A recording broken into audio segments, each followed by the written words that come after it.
Welcome to Luca and Miguel. Enjoy the video. You begin by choosing a reputable virtual address provider and verifying they offer mail forwarding, scanning, and a real street address.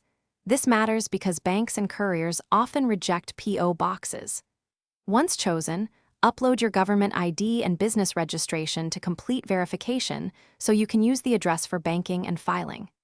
Make sure to select mail handling preferences, keep and scan, forward weekly, or shred, because that affects cost and turnaround time. Next, set up the detailed mail flow and legal links.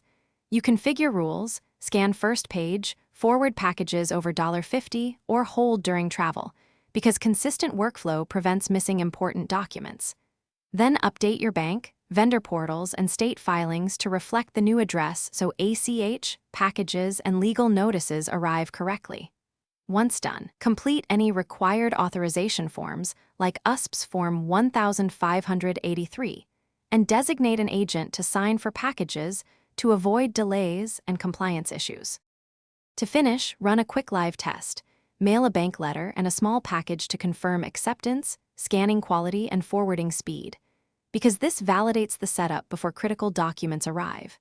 You should integrate the address into billing and marketing and retain digital records of every item for reconciliation and tax use.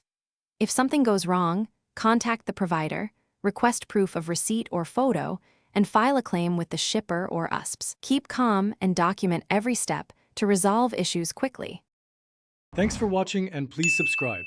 It's the best investment you'll ever make.